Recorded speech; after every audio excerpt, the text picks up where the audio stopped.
Okay, not just politics, but religion. It's like institutions of society. So hospitals, prisons, the garden, like just places where a large amount of people can go to. Theater, going to a play, to a musical, concert. So when a Neptune begins a retrograde, we start to feel some of these things more, or we're visiting them more, or we're hearing about them more. Let's just pretend again that this is someone's chart. If they've got Neptune and all this Piscean energy in the third house, and this is the way they think, this Neptune can affect the way they think. See, Neptune can blur the lines of reality. So if you're a writer, you're going to be like a fantasy writer. Yeah, you're going to write about sci-fi, poetry even, because it's more about the sound.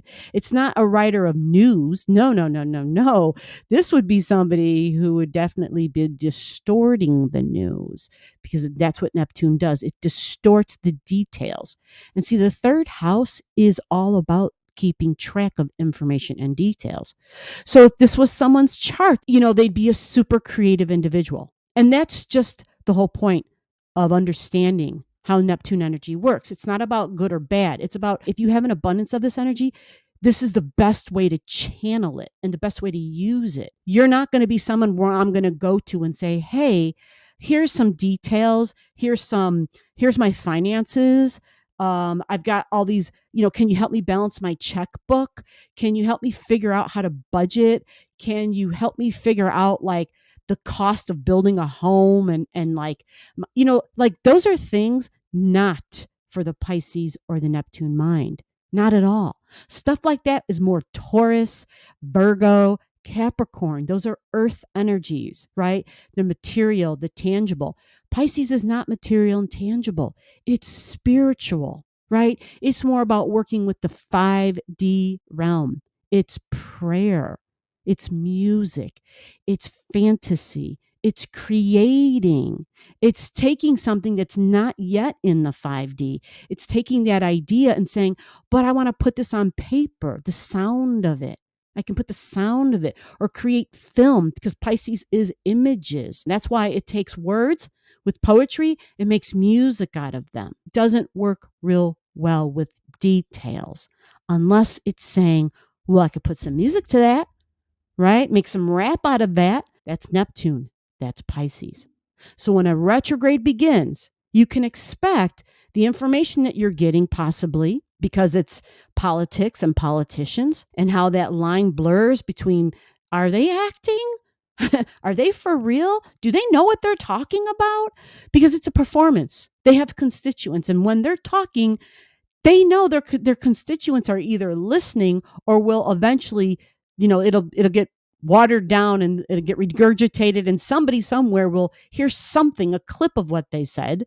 And so in essence, they do have to perform. It's part of that job. And some take it to a whole nother level, right?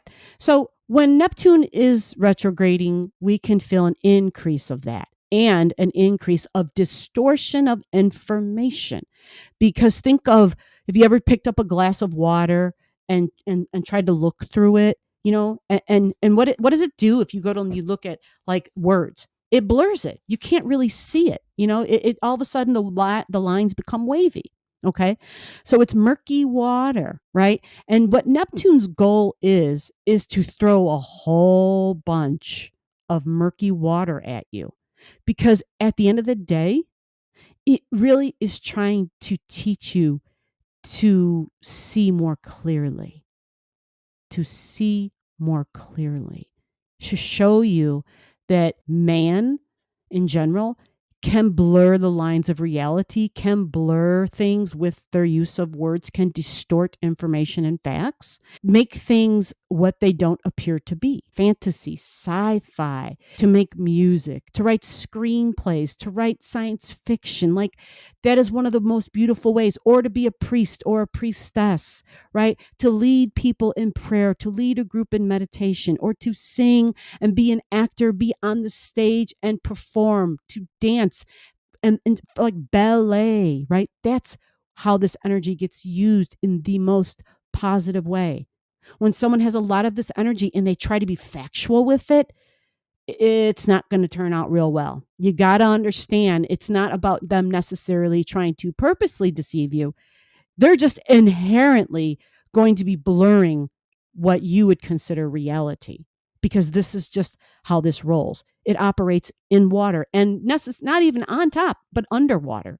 And it's murky water. It's not clear water. Okay. So the question is, how long are we under the influence of this energy, right? Pisces, Neptune energy.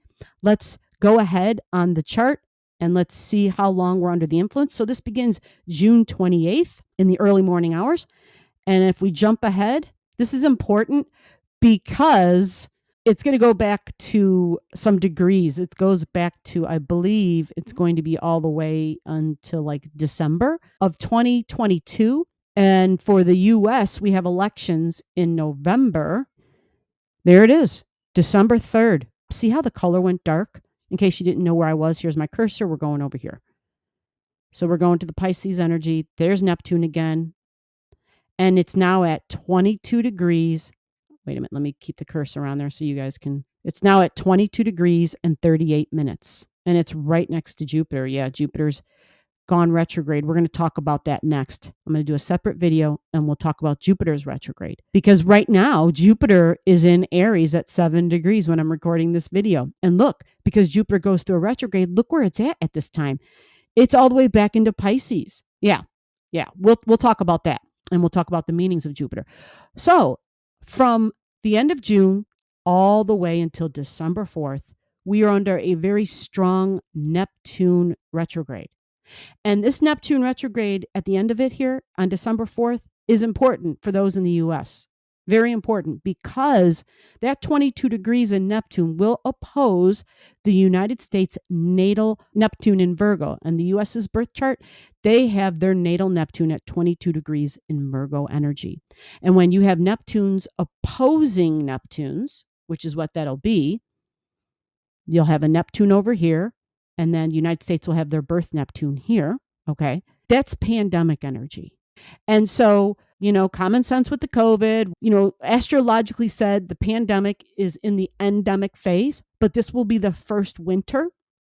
And everything, the windows get shut, the doors get, everything's more indoors, everyone's in school. So chances of a flare up will absolutely occur. And even if it's not called COVID stuff, there will absolutely be difficulties with breathing, with the lungs. So for those who may have asthma or who may be prone to, what's the other one? My housemate has it. Oh my gosh, I can't think of the word. It's with the lungs when they fill up with water.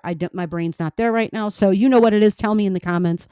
Anyway, when you have Neptune opposing Neptune, that's one of those setups. I call that a setup. That's one that can be difficult for that. So we'll also have Mars in Gemini, which will also create a difficulty. You see that? Because Gemini energy squares Neptune and it also squares Virgo. All right. So this will definitely be a flare up at that time. And if anyone's interested to know more details, because anytime I talk about this, usually people are like so over with the pandemic. They don't want to hear another thing about it.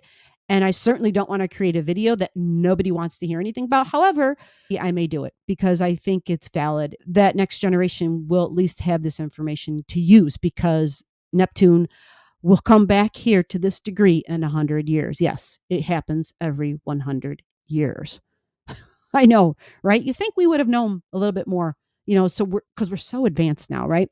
Just to give a short recap here, retrogrades in general, you get a little bit more of whatever planet that is, a little bit more of that energy. It becomes stronger. It's like a double serving of that energy. And so it's going to last from the end of June until December 4th when it goes forward.